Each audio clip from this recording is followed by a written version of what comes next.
Tom. Thank you, Hugo. By the way, I'm just a normal person trying to be useful. Okay. I hope I will be useful. For your suggestion, Tom, I will say the following. Um, Today I want to speak about tool agnostic programming. That means I don't want to make it strict to Python. Whatever I'm going to say right now, it's easy to be implemented by Python, but also it can be used for any programming language. It's kind of concept. If we have it on our minds, if we understand it well, we will be able to proceed with any programming language as a concept. Now, the tool, it will be important to reduce the time to find what is the best. But at the end, how we are designing our solution, what is the program? So I think today we can make it as a speech only. I have some examples, it's already ready with me, but really I need to solve this technical issue after going out of the quarantine. Just to the new people, I'm only 2 days here in Germany, and it's only on this apartment. I cannot go out. So I will start by the following. What is the programming? If we want to understand what is the programming, we have to go out of our computers and look on our lives. For example, what's the kid do to get fed? He's crying. He knows that if he is crying, he make the call, the needed call to his mother or his parents to provide him with the milk. Now, this is a solution. Exactly, this is, let's go for another question. I'm coming from Dubai, coming from the desert. The old people in the desert, they used to look for the water. They have a specific process to find the water. This process, it's 2 or 3 steps, and they're having some symptoms. They are collecting some information from the nature to know that at that place, you can find the water. What they are doing, this is programming. What I want to say here, programming at the end, it's a set of steps that we are designing to solve a specific problem. This is the mentality that we have to focus. This is the algorithmic program. Why it's algorithmic? Because it's following a specific algorithm. That means it's following a specific workflow or specific flowchart, moving from one step to another until we reach to that. Now, what this should mean? What is the steps at the end? The steps, it's only collecting some data, some information from the nature, from the users, if you are talking about the computers, programming, program applications, all applications, processing it. And this processing, it has to be, okay, this process has to be performed in some specific way to be sure that it's understandable, to get the output, the desired output. For example, let's give one example. The equation, any equation, at the end we have 3-4 steps. I hope my voice is clear, Tom. Is it clear? Yes, Hello? your voice is clear. Okay. Okay, good. Okay, so for example, we have, depending on the nature of the equation, we have 3 or 4 steps. Always we are repeating it until we find the solution. Now, this is mathematical programming. It's a programming at the end. So any problem that we follow or any task we follow a specific predefined steps to solve it, it's a program. Now, let's go and how to translate this to a language that can be understandable by computers. We found that we have 3 or 4 processes or 3 or 4 operations. It has to be performed in any program. We can create any step. Let's say, let's keep in mind that we have steps to reach the target. Now the step itself, we can perform any step by 1 or more of the following operations. The first one is collecting information. Collecting information, that means it's from the user, from the nature, it can be sensors, from databases, any information available about our task and it's needed, we have to collect it. So this is the first. The easiest way to do that, it's the in Python, for example, it's the operation called input, the instructor called input. Input, it's helping you to ask the user to provide his input, his information, the needed information from his side. It might be name, it might be number, it might be date, it depends on the task. Now, the second operation is the assignment. What is the assignment? We have this input from the user. At the end, we have to allocate place or space on the memory of the PC or of the machine that's running the program to save this information, and this information has to be reachable later. If it's reachable, that means we can use it later. So assignment, it's normally we are creating just like any mathematical equation, X or Y. Hey, Guy. Yes. Guy, something is going wacky with your audio. Maybe clean the connection to the computer or something. It was good when you first wrapped it like you did, and then it's gone through some weird changes since then. Is it better now? We're getting a humming sound now. Is it better now? Yeah, that's good. Okay. Okay. I think I have to make it like this. Yeah, that's better. Okay. So the assignment, simply, we have, as we said, we have a variable, just like X in any equation or Y. We give it a name, and then we are able to assign the value to this variable. Then we have the question that if, for example, we are on track to solve a problem or to perform a task, but we have some situation that need condition. Okay, if the signal is red, don't pass. Now, this if, it's a condition. So it's kind of a question. So in this way, we have the if conditions. It's also important. And then we have the repeated actions. That means we have 3 or 4, we have to repeat one operation 3 or 4 times. This 4 simple operations, it's the building blocks for any step in any program. Always we are expecting to collect information, to assign it to variable, to ask question or make conditions, and repeat some actions. Now, this is the mindset that we are looking for. Go to Python, go to C#, go to Java, it's the same always. Now, what's missing? The missing part is, okay, who is performing the operations? When we are saying if, and after if we are checking if X is bigger than 5, X bigger than 5, it's operation, it's logical operation. Now, yes, most of the programming languages, not most, all of the programming languages comes with this evaluation method for the programming and arithmetic statements. So according to that, we are able to use the logic. Now, all of this to tell us one thing, that what we are performing, it's only a planning the solution for our task.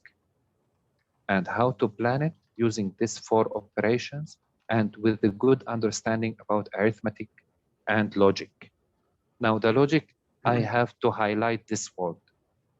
Logic and Boolean algebra, for example, it's very important because it's considered the building, the building concept of the programming language. Before we have computer, yes, we have some great scientists, they used to code the normal actions of the people and then comes with a solution. And this is what's called logic.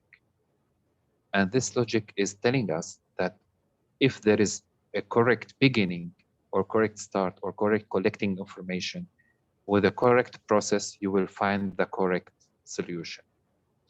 So that's why the logical thinking somehow it's playing main role here. How to organize your operation, your four type of operation to find the solution. All of this, it's solving a problem. This is the algorithmic coding. It's solving problem. Now this is the baseline.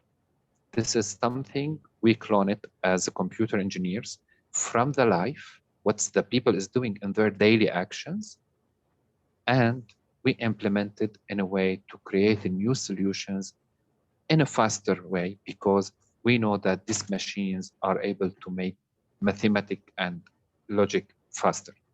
So this is what is the programming engine. But where is the engineering part here?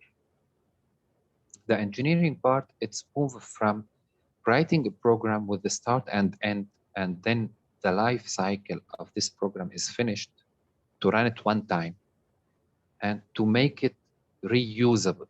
That means it's become moving from becoming a solution for one time into entity that always giving you a solution. That means we are creating right now a machine. Just like we are able to wash the dishes, and there is a dishwasher also. Dishwasher is always washing the dishes. That means we're creating machine. This is in life. In programming, we are able to create a program, but also we are able to make it as application. And this application, it's a machine to solve the same problem with a different input, with different information collected to find different outputs, but following the same steps. Now, this is the mindset. It will help us to understand exactly what programmers are doing. Now, this is very basic introduction. Most of you maybe are doing this daily, but when we keep in mind that this is what we are doing, it will not be hard for us to move from any programming language or from any tool to another, because at the end, we are going to look for the same. We are going to look for how to collect the information, how to make the assignment, what is the data type of the variables, because when we are making an assignment, we have to understand if this variable, it's integer value number, or it's a string, or it's date or something. And how to write the conditions, or to ask the questions, and how to make the loops or repeated action. All of this together is shared in all programming language. Now, if we move one step ahead and find how to create this machine, we have multiple methods, something called, I will name something right now, and I'll give some explanation about it. We have something called functioning language and our functional programming, and we have object-oriented programming, and later we comes with the service-oriented programming, and this is finished with microservices architecture. All of this, what is it? In the core of it, at the end, we have programs following the same four operations always, but it's how we are creating our, for example, our programs, and how it's communicate to each other to perform the task in a faster and more accurate and robust way. I will start from the functioning language, the functioning programming or functional programming. Functional programming, simply, we found that this task that we are solving, for example, finding the square of the value that we are entering, or let's make it somehow more complicated. Let's say printing a message, hello message, to each one sign in. Now, this function is always repeated. I don't have to write it each time from scratch. I'm able to create something we call a function.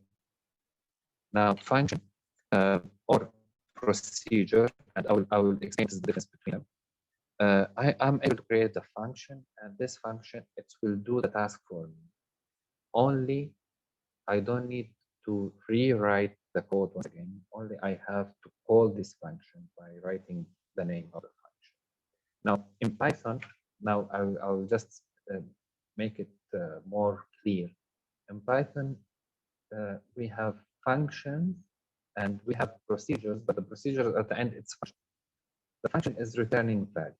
I mean, we are expecting that the function always returning number or always returning string. If there is a returning value function, if it's only performing a set of instructions or operations, just to perform this without returning any value, because it's only needed for the work, for the program to perform its task. At that time, it's called the procedure. Now, this is the difference. When we are saying procedure or function, this is the difference. Now, in general, the functional languages, it's like this. It's helping the user to reduce the time of performing the program, reduce the time of writing the program, okay, or of typing it, by creating functions, and then it will be the main body of the program of the application is calling the functions according to the needs. Now, this is the function. Now, let's move and back again. Let's go out of the computers again. Now, this is the nice part today, and this is what I promise that I will make another, or even if it's not possible to make it as a session, I will make a video about it. If we go out, we find that we are dealing with objects in the life. Everything is an object. The seat that I'm sitting on is object. This table is object. The Hugo is an object. Tom is an object. Light is an object, but from different class. Okay. So now, what's the meaning of object? Object, it's a structure. It's a building, something built either by the creator, the God, or by the human, because we are creating some machines. It's built with the specifications and it have a specific behavior. So we have two parts for any object. We have the structure, the architect of this object, how it's look like, what's expected, okay, and then what is the behavior of this object? Why it's designed like this? What is the task? What's the function of this object? For example, we have a class called class, that means it's kind of creations called a human.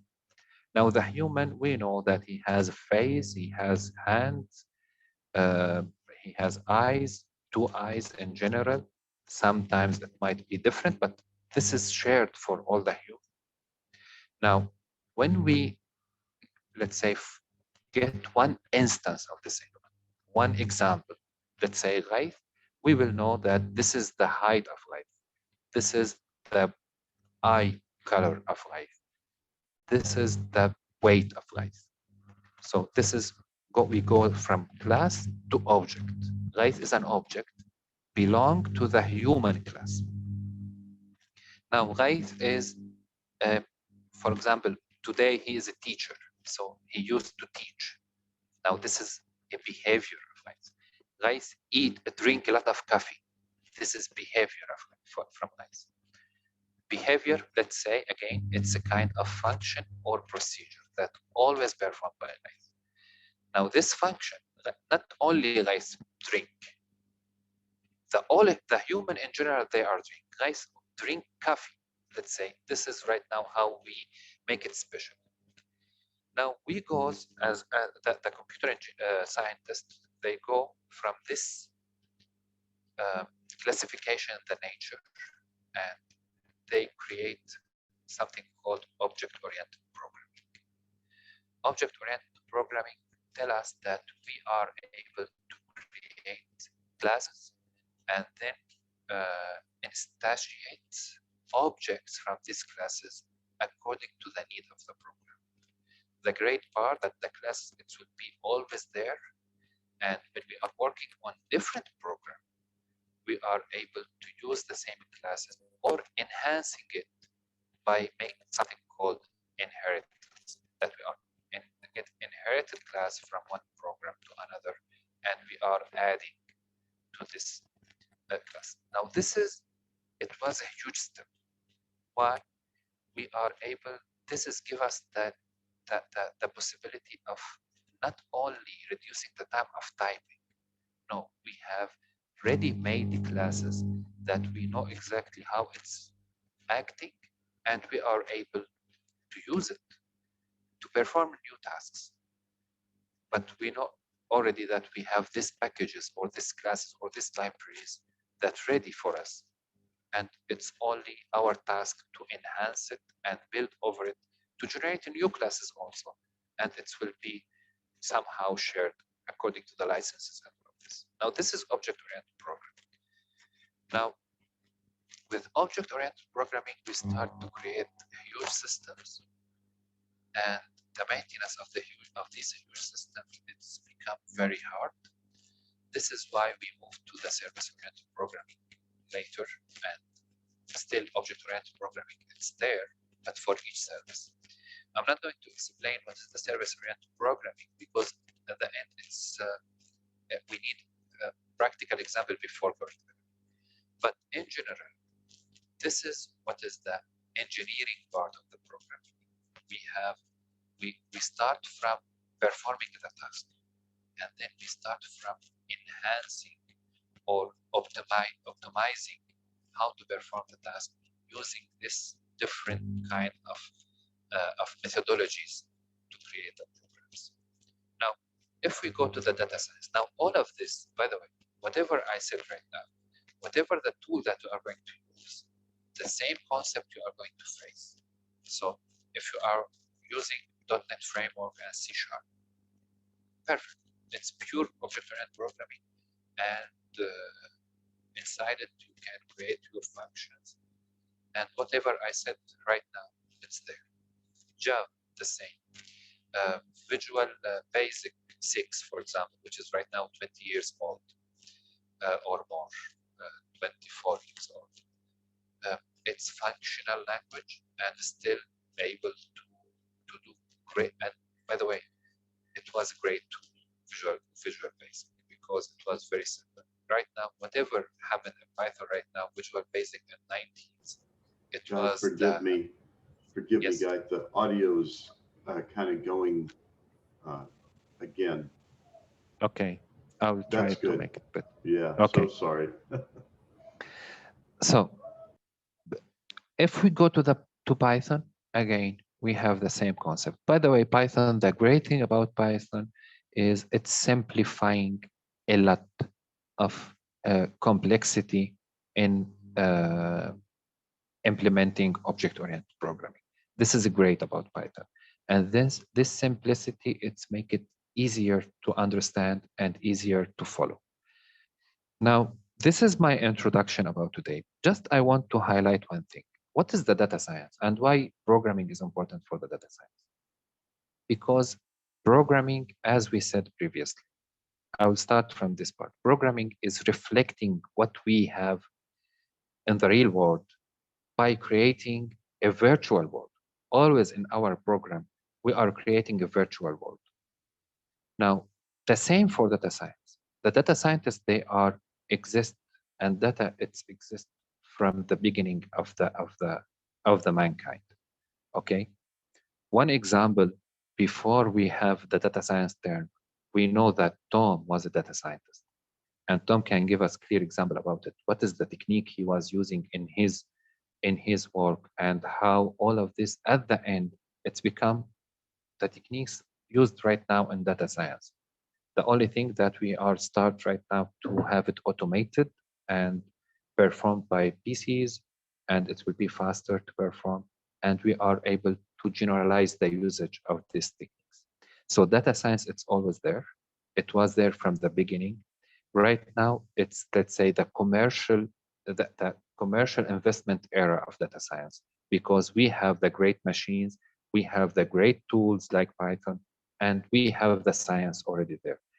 And will help us. This let's say, power that we have will help us to improve these techniques and to come also with a better solution for our problems. This is why programming is important for data science. Now, I'm sorry for make it short. I'm sorry because I'm not ready today, but because really it is overwhelming scenario. But this is what I want to share. In the next session from my side, I will give examples about algorithmic coding, then functional programming, and then object-oriented programming. The same task, let's say, in 3 ways, and how it will be easier when from one step to another. And also we can speak about the service-oriented programming after that. Thank you. So are there any questions for Guy? Now, he went over a lot of philosophical stuff, and if you see my notes in the chat, this is really important, but it's always really good when you're going at something new or old to constantly improve your philosophies about it, how you go about it, how you execute it.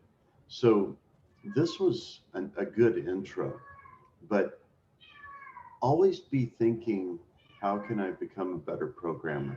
It's a continual journey. I only recently bought my first copy of The Pragmatic Programmer, and I'm really glad I did. It helped me a lot. There was already a lot in it that I was doing, but even those things that I was already doing, I learned to do better by reading Dave and Andy's book. And they're they're very encouraging, even in their writing. Let's do this for the remainder of the time. I want to add one thing. Yes. Yes. I agree with all the technical tips to be better programmer. But I remember when I start this field, I started by the year of 2000. I start my study, I start my first program at that time. Now, it was a kind of joke, but it's very realistic one. When we were writing a program and we find some bugs or something is not working, we are not explaining how to solve it by code. We talk to each other by telling, okay, you have to tell the program to do that.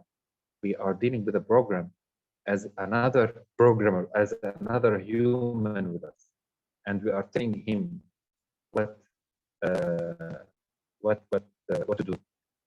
Now, this is, I think, it's an important step to be better programmer, is to feel always that you are creating a virtual world, and this virtual world has flesh and meat, that you are dealing with something real. And when you have this feeling, you know that you have to create the behavioral actions in a correct way. As I told you, I think next session I will give better examples about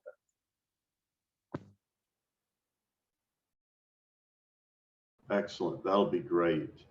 What I'd like to do for the remainder of the time is now, please understand, Guy just moved to another country and he doesn't have the right power outlet for his PC. So that's what's going on. But this might have been fortuitous. Who is working in notebooks? Raise your hand or give me something in the chat. And who's working in an integrated development environment or an IDE? And let's hear which ones you're working in, if you're working in one of those. So either Google Colab for notebook or Jupyter on your PC, or you're using an IDE. Is it Visual Studio Code? Is it Spider? Is it Sublime? Let's hear what y'all are working in. Okay, thank you, Sai. And forgive me if Sai's not okay to do for short.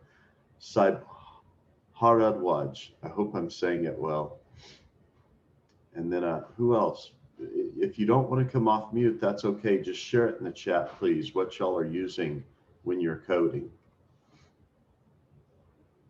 I am a big fan of Google Colab because I can use it even from my tablet. Okay, Jupyter, I see.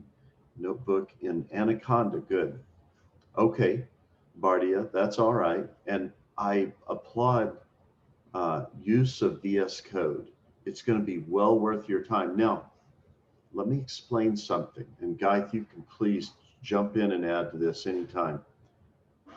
It's good to use notebooks, but you need to appreciate when you're writing your code in notebooks, it's like writing a report that can show programming. And if you only learn to code in notebooks, you're limiting yourself severely. So I'm not discouraging use of notebooks, but always get good, keep developing your skills at developing in an integrated development environment like VS Code or Sublime, PyCharm, Atom. There's many good ones, but it's important to do all those. Now, let's see. Would you guys, I think I could share my screen. I just want to see, excellent. PyCharm's great, and Jupyter. And Vipin, are you using Jupyter from within PyCharm? I'm just curious because I haven't used PyCharm in a while. You can come off mute or answer in the chat, either way. And it'd be great if y'all can access the chat. I'd like to hear more what y'all are working on. Yeah, I use Anaconda, Great. and from Anaconda I launch Jupyter Notebook. And mostly Okay. for EDA purpose, for EDA learning I just use Jupyter, but for project perspective I go ahead with PyCharm. Excellent. Okay, good. And now I'm going to say something else. I'm not anti-Anaconda. Please understand that. But if you can operate outside of Anaconda and learn to manage your own virtual environments and work from an IDE, these are good skills to develop. They're things you want to do. But as you're new to Python, notebooks are great, okay? Now, let's do something else that might be helpful. I'll share my screen. Let me get the right browser open first before we do that. And I'm going to go to a folder I keep for our other class. Okay, almost there, guys.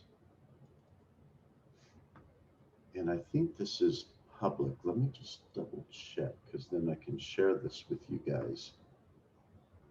Yeah. Okay, I'm going to put a link in the chat. You guys are welcome to come look at this code anytime. And now I'm going to share the screen where I'm viewing that too. Oh, Guy, are you the host and can I screen share? No, I'm not the host. Uh-oh. Just a guest. Uh-oh. Okay.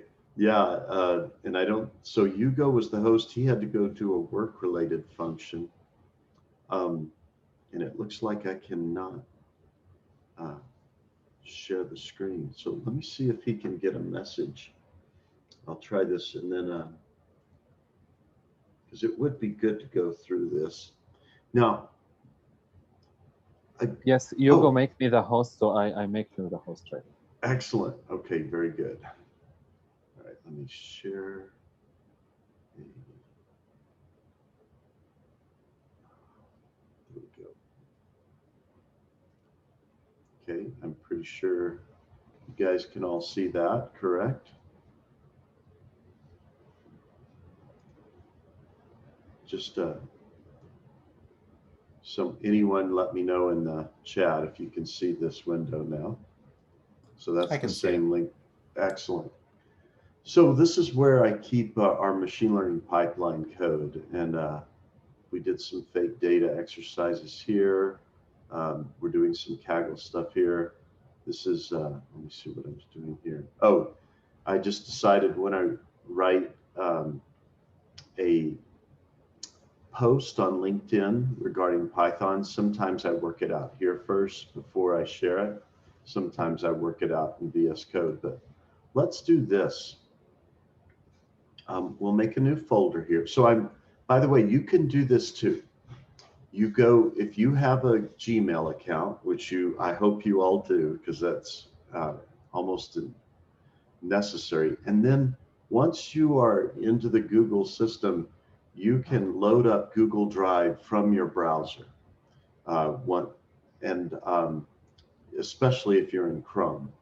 And then once you go down into your directory structure and you can create all the folders you want.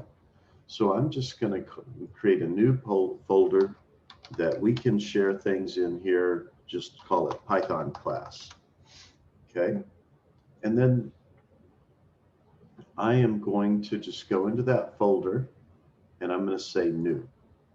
Now, again, this is like Jupyter Notebooks, but inside Google Drive. And what's the advantage of that? You're using Google servers, and this is kind of like Anaconda on steroids, because I'm sorry, that's an American way to say this is it's very well maintained is what I mean. There's very little you would have to add to this as you work with it. So let's do, I'll just call it simple one. And now I'm going to need y'all's help. What Python questions do you have? And let's cover them. So of course, I'm thinking you guys have done your first program. It's ridiculously simple here. Print hello. And I'm not belittling that. That's an important first step. And as you get things up, I think we need permission to edit Python class in order to make new files. So what I want y'all to do, that's a good point, Bardia. I think, see if you can copy the code in there. I think you can copy it, but it's important because I share this link with the world. It's important for me to keep it all view only, but just because it's view only doesn't mean you can't copy it. So what I really encourage you to do, it's not that I don't trust you, it's that I don't trust everyone else in the world. So, and to make this very shareable, I've got to keep it that way. So look at it, but then have your own tab open where you write your own code. Does that sound doable? Let me know if you struggle with it. By the way, the person that might be feeling very lacking in knowledge or skills right now is the person that should ask the questions, because I guarantee you're not the only one feeling that way, okay? This class can only be as successful as you guys asking me questions. So what would you like to do in Python together right now? And we can start writing some examples. By the way, so while I'm waiting for y'all to ask questions, either coming off mute or in the chat, I'm going to make a new block here. And now, I hope no one ever says Tom doesn't like notebooks. Nothing could be further from the truth. It's just that they have their place. They have their proper place.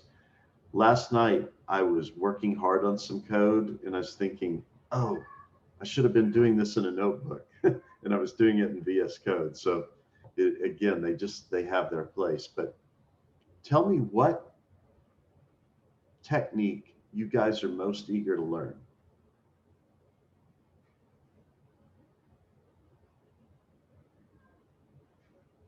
Okay, I'm going to suggest some things, but please, oh wait, I think we need, okay, oh, Bardia, no problem. Well, here's something I do a lot when I'm creating really simple examples to try a piece of code out before I put it in some bigger code. Let's assign, let's see, I'll just call it my list. And is this font size okay, everyone? Give me a head nod if it looks okay. Yeah, thank you. Okay, now this is cool, actually. My list equals range. And then we'll range what? Well, what's that going to do? And, you know, a big thing I like to do is keep you saw my directory structure just for the Python class. Let's see, let's do it this way. Okay, here's all these directories. So create a directory each time you're learning a new thing, okay? And then treat it like your own notes. I guarantee you're going to forget something, and then that way you'll have your own notes to come back and look at.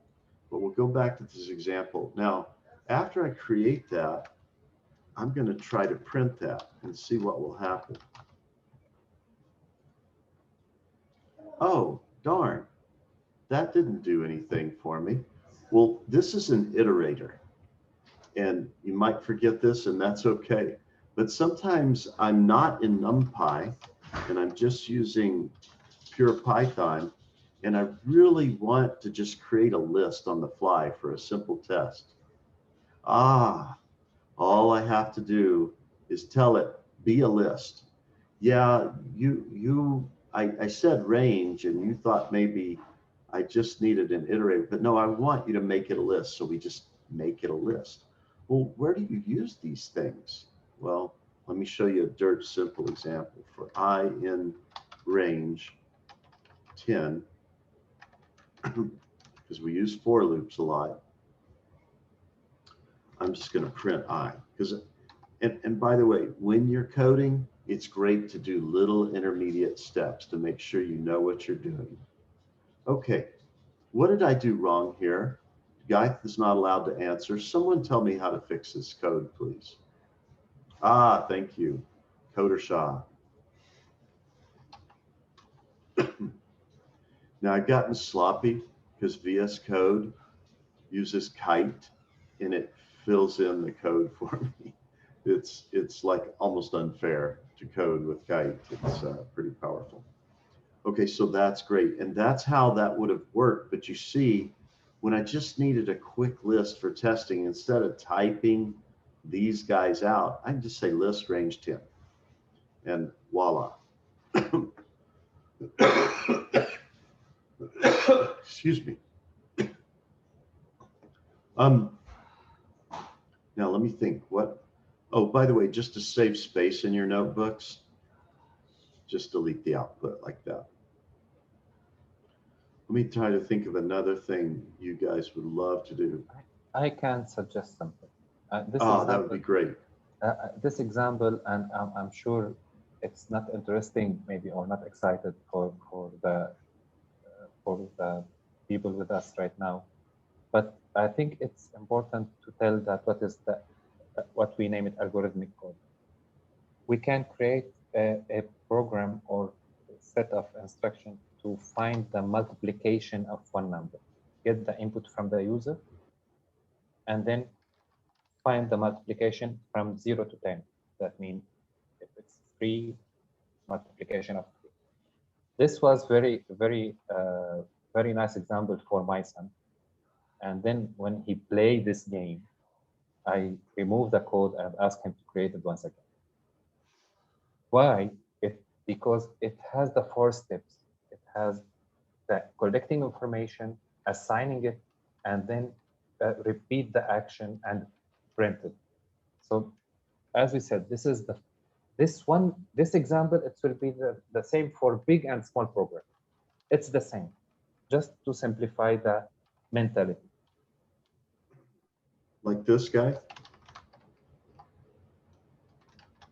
Or should we create a function for this? No need to create a function, but I don't want to go for 2 loops. I want to get the input for the number. For example, the user will input 3 or 4, and then we can find the multiplication of that number only. Can you do this here? Yeah. Okay, good. Now we'll have to do this in steps.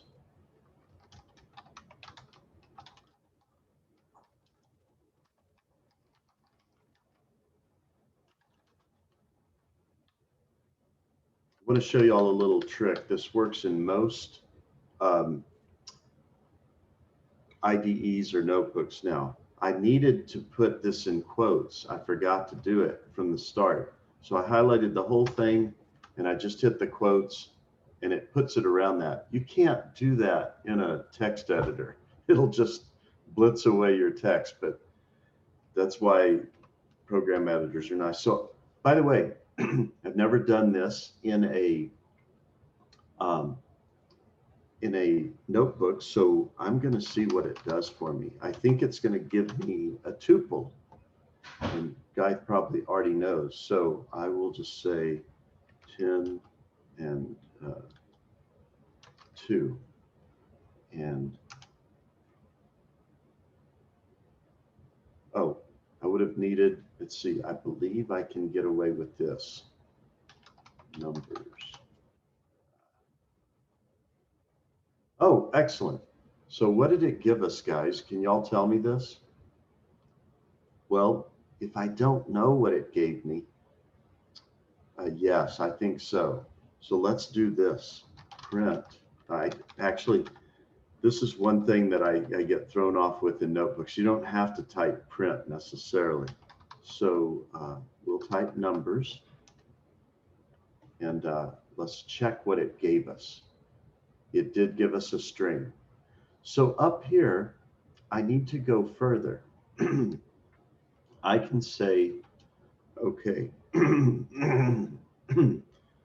I believe I can say, and I may be wrong on this. Oh, hang on. I will have to now do split. Oh, numbers equals numbers dot split. So that just splits a string for you, but we can give it a delimiter. And we're going to do that. And now, what do y'all think numbers will become? Let's force this, print numbers, and we'll see what it does. But we also want to know before that, print the type of numbers. Now, this is just good exploratory programming. When you're not sure what things are going to do. Now, I confess I do know, but I just want to show you all, like, I'm trying to imagine, well, if I were you guys and I might not know this stuff, what would I do? Oh, okay, I still have to do this part again. Then I hit the enter. Okay, look what happened. By using dot split and telling it what to split it on, it said, well, you wanted me to split this string every time I saw a comma and make different elements for each comma, between the commas. So I'm going to give you a list of things that I split out of the string. And here's that list. But what's the problem now? I can't multiply numbers. Well, that's okay. So let me show you all another trick. I highlighted these 2 lines. I'm hitting Control/. Now this is the slash key under the question mark key. Watch what happens. Oh, nice. I just auto commented those out. So in case you didn't know that trick. So now the numbers are a list, but now what do I want to do? I want to say, do an integer. Wait, for each number in this list, I'm going to do integer of x for x in numbers. Now notice, this is what's called list comprehension. It's a shorthand for writing a loop. If I hadn't done it this way, I would have had to write about 3 or 4 lines of code. Now, just to be clear, I'm going to write the 3 or 4 lines of code also, but we'll start this way. So all it's saying is for x in numbers. This is how you read these. And then you can say some if statements and stuff like that. Then the last part goes here at the front because that's what's filling up this array. So since I'm converting that, hey, I still want to see these. So I'm going to uncomment those with the Control/, and then I'll run it. Now, can someone tell me what I could have been doing all this time to save time and not have to rerun that part? You have to come off mute for this one though. Well, just to make things a little simpler. Oh, you know what? I was going to say, oh, I could just copy these and put them in a new cell and not have to rerun this input every time. But as soon as I do this conversion, it will stay that way. But I could have done it one line at a time still. That would have saved me some time. But see what we've got now? Now we have integers for each element of this class. Okay, here's another fun trick. Boy, now I would have to say, if I didn't know better, first equals numbers 0, because we start numbering from 0. And then we, on the next one, we say second. And then I can say print. Now I'm going to teach you something new here. F, start quotes. And then I'm going to say the product is first times, I'm doing this operation right inside this print statement. Excuse me. But inside these curly brackets, because what it's going to do is going to do this operation, and it's going to format this string this way, and then it's just going to print it. So I'm going to have to enter the numbers again too, by the way. So 10, comma 2. Wow, cool. But there was still a slicker way to do this. So we don't need to keep seeing these types anymore. And I'm going to show you the slicker way. I can say 1, 2 equals numbers. And to differentiate, and then I'll comment out that one, and we'll call this one the 1 and the 2. Now we'll rerun this, and I'll do the same numbers. Wow, look at that. What I did, this is a list, and I unloaded it all at once like this, instead of having to do it in 2 steps like this. And you can even do this in loops. Can you hear my wife getting onto the dumb dog in the background? I don't know if y'all can hear my wife. Okay. Is this helping, guys? I'm trying to guess at some fun things that are good things to know when you're new to Python. And by the way, we're honored that you're taking this class from us. The more questions you ask, the better. If you can take other materials too, books, free materials, free courses. I love W3 Schools. I like Code Academy.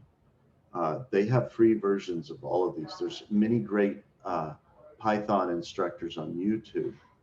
The real value from this class is while you're learning, you can bring questions in.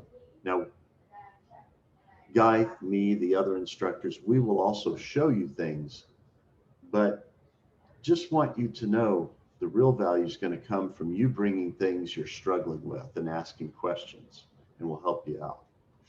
Okay, let's create a new code block and do something related to what we've just seen.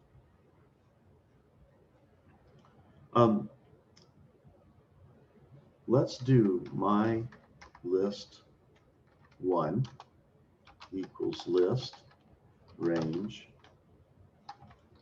10. But I'm going to show you, range is a little strange. Usually when we do this, we're saying go from 0 to 9. But there's another way to do it.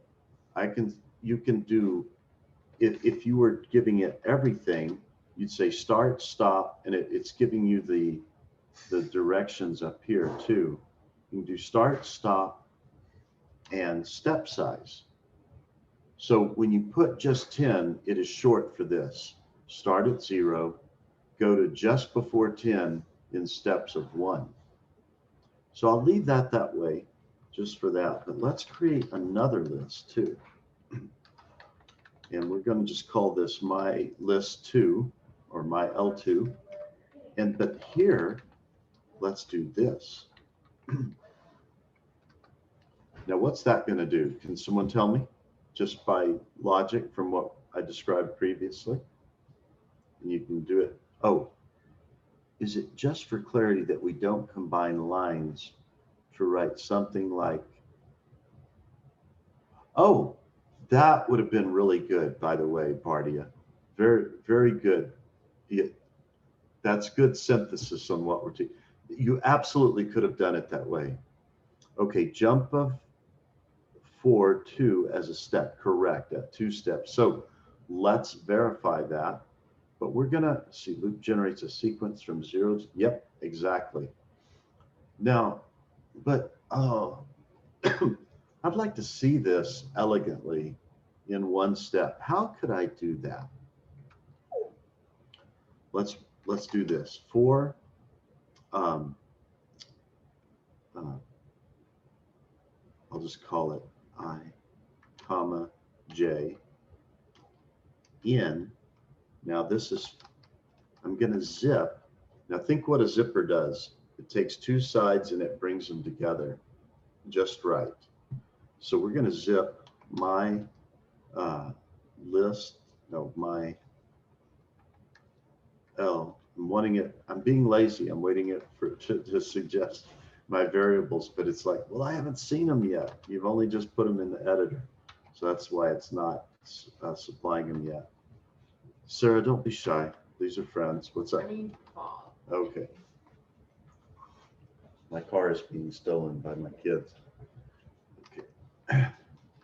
Now, does anybody know ahead of time what this is going to do? Can you guess? Okay, I see Bardia typing. Oh, wait.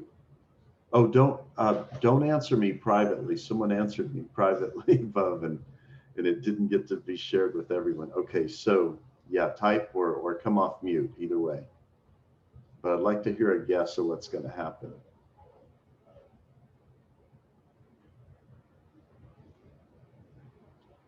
Now, we can kind of reveal too. Looks like it would stagger the values of both of the start. Yep, I think so too. Now, there might be something we have to troubleshoot here, but I want to do this. I'm going to also say my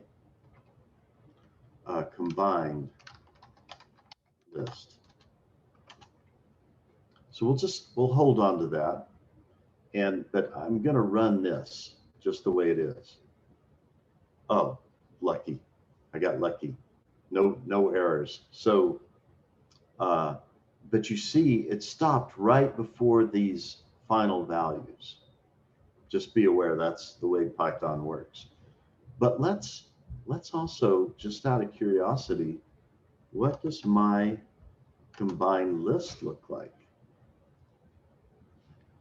Oh, it's just an object. That's what that means. When you get something like that, it's just an object. Now let's see. Will it do the same thing? I think it will. I think, oh, well, yeah, it's a zip object. So meaning it's a class. It's an instance of a class. Now, classes are like these patterns that we create in code. And when we instantiate them, we're creating a working copy of them. But wait a minute, Tom, can't you just create a class and use it directly? You can, but we'll get to that later. Now, but you think, oh, isn't there somewhere we could look in my combined list without printing it out that way? Well, if you remember back what I did before, there is. And I'm going to force it to be a list. But it'll be a list of lists. Actually, it's a list of tuples, you can see. When you see it's got the parentheses instead of the square brackets, that means, well, these are arrays. They're a type of array or an iterable, but you cannot change these. When you have a list, you can change them. But if I tried to say, let me just show you all real quick what I'm getting at. My list equals, and oh, let's use, if I say my list 1, and I say the 0th element equals 100 now, and then I print, now you don't have to do this, you could just list it again in a notebook, but I'm trying to be the same way as if you were to do it somewhere else. Okay, you see, oh wow, I changed that first element to 100.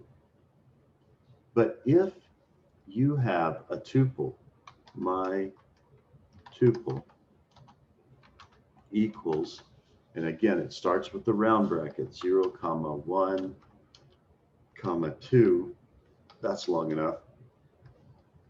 And if I try to say my tuple 0 equals 100, and then print my tuple, what do you think is going to happen, guys? Think about it a second, and then I'll just run it. Oh, I get an error. Tuple object does not support item assignment. That's what I meant by immutable. One, and that can be very valuable, because if you want a list of things, and I'm trying to, not a literal list, not a Python list, but if you want an array of things that can't be changed, you want to use a tuple.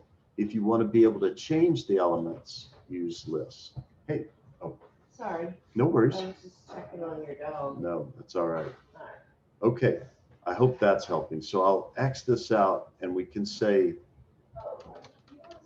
this will not work, so that it's still here in the notes.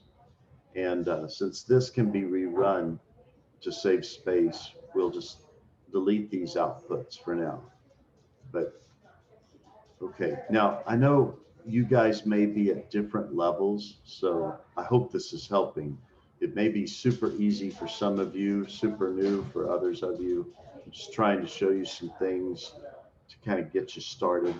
I don't know, guys, do we know how long Hugo wanted the class to go for? Sorry? Do we know how long he was intending the class to run?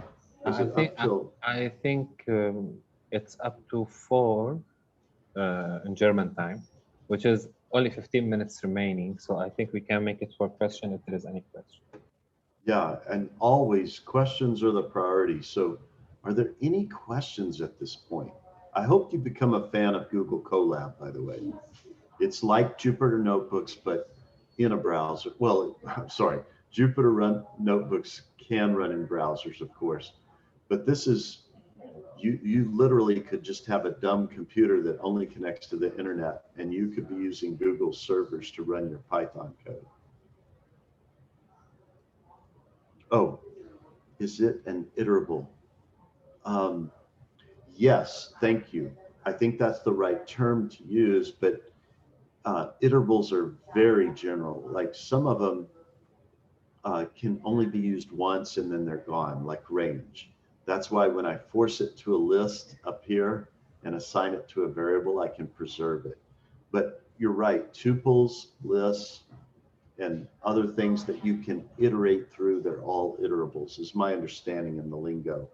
Guy, please never hesitate to correct me, because, by the way, I am a formally trained mechanical engineer that codes a lot to support his work. And people ask me, well, why did you switch to data science? Engineers that code are always doing data science, because when we do empirical modeling, that's data science. So I just expanded what I do in the data science realm. But remember, the reason you want to hang on to Guy and be connected with him and ask him questions, he's a formally trained computer scientist.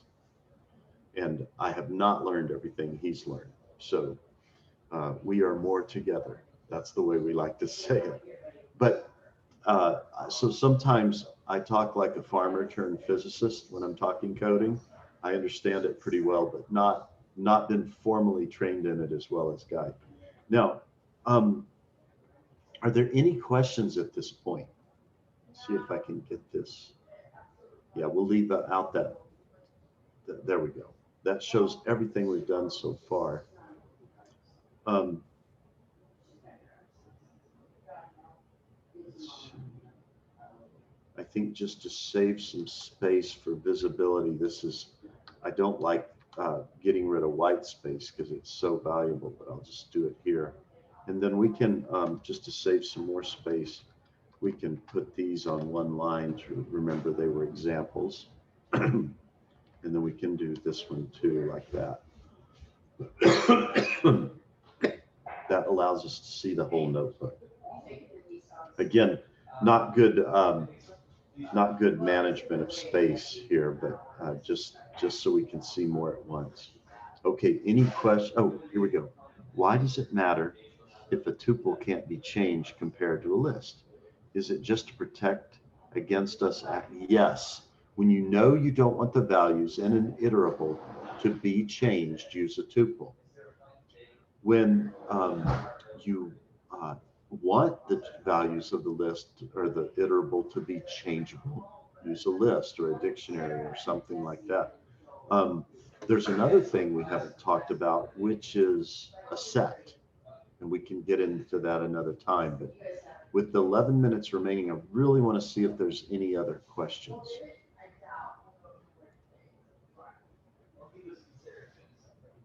Okay. Another thing to show y'all. You can see that I can add stuff above or below these, or in between these code blocks.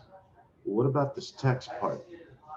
Well, let's just put some text here, and this is what's called Markdown. You could write HTML directly in these cells, but who has the time to always write HTML for really basic things?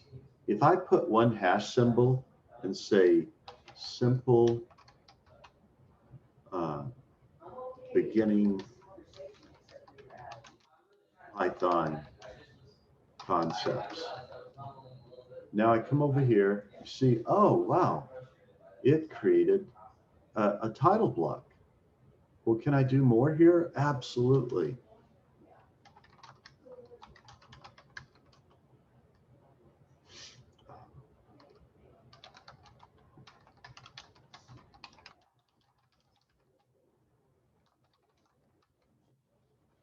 You can see it showing up over here too. But you can even embed latex math in these. You can embed pictures in them. Well, wow, Tom, that's really cool. Where do I go learn more about Markdown? Markdown cheat sheet. Oh, it remembers. And here's my favorite Markdown cheat sheet. It's this one at GitHub, and it's got all these.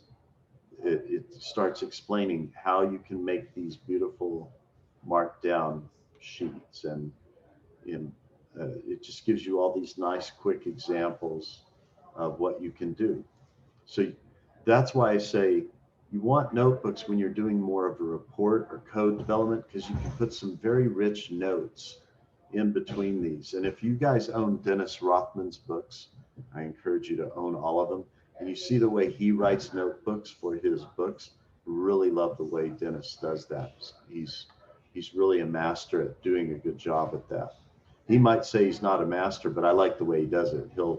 And then now another thing is when you're at this level, and let's say we had a whole lot of code, but we wanted to navigate this notebook better.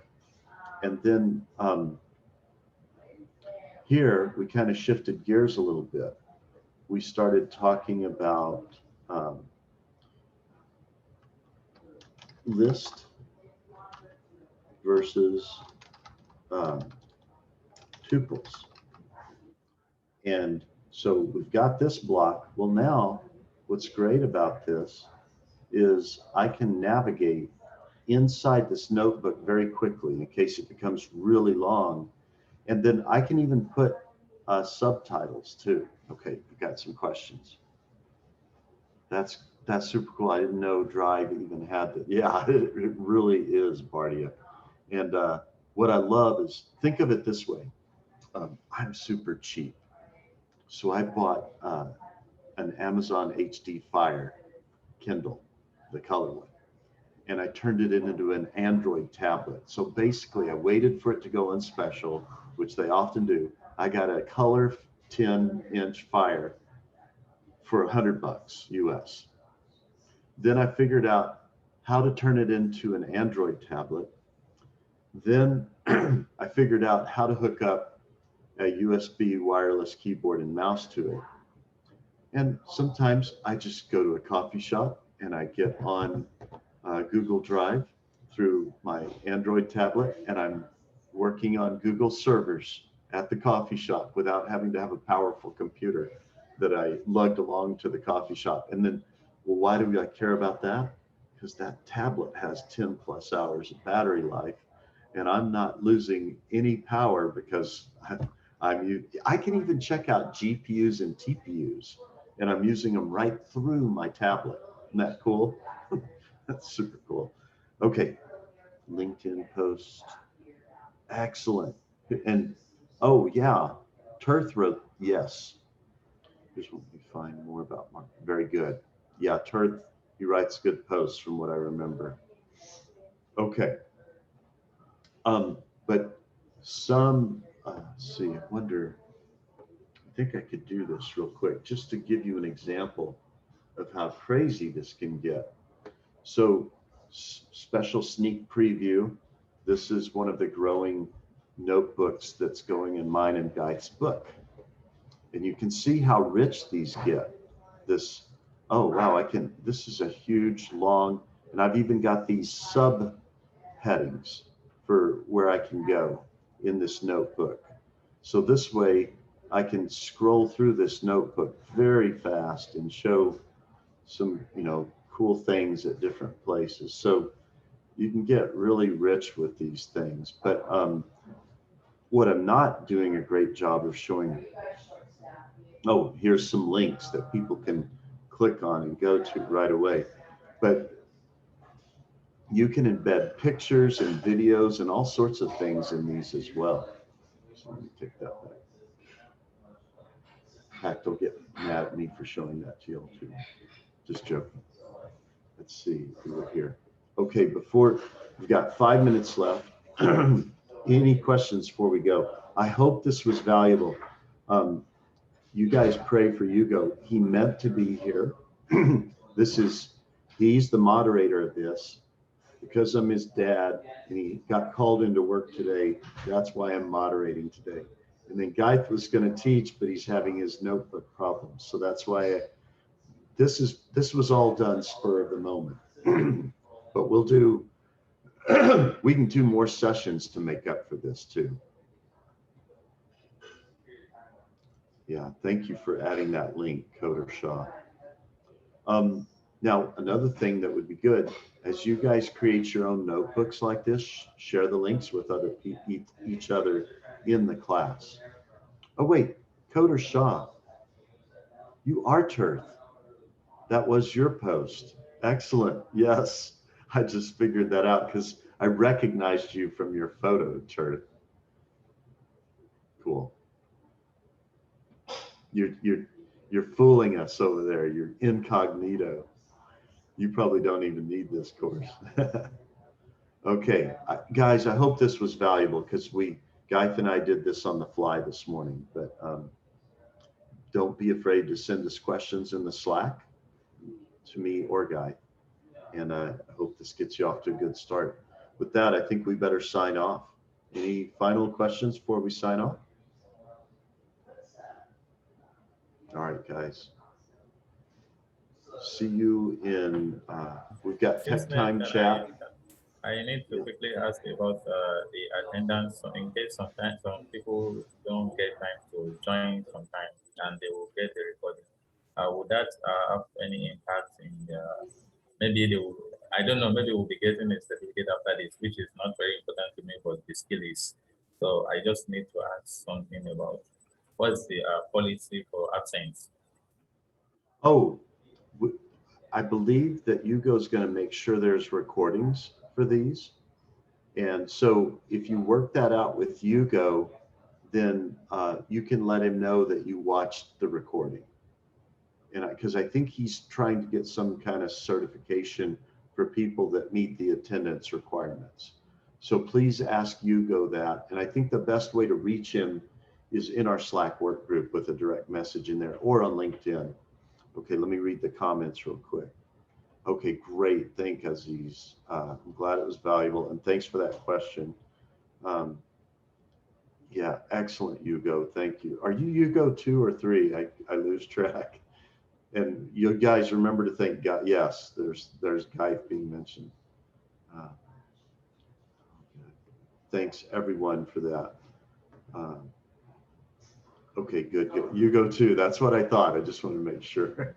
All right, everyone. Great. Hope you can come to Tech Time Chat. No worries if you can't. Then we've got our pipeline class. You're all welcome to attend, but we had to cut off for people that can get credit. But you can always rewatch the recordings for mine and Guy's class.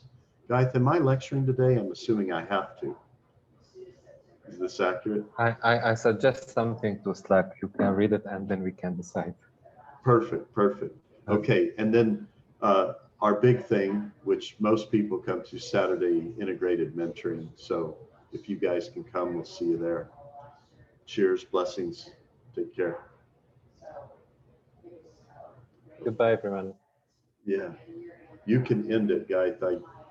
There we go. Stop share.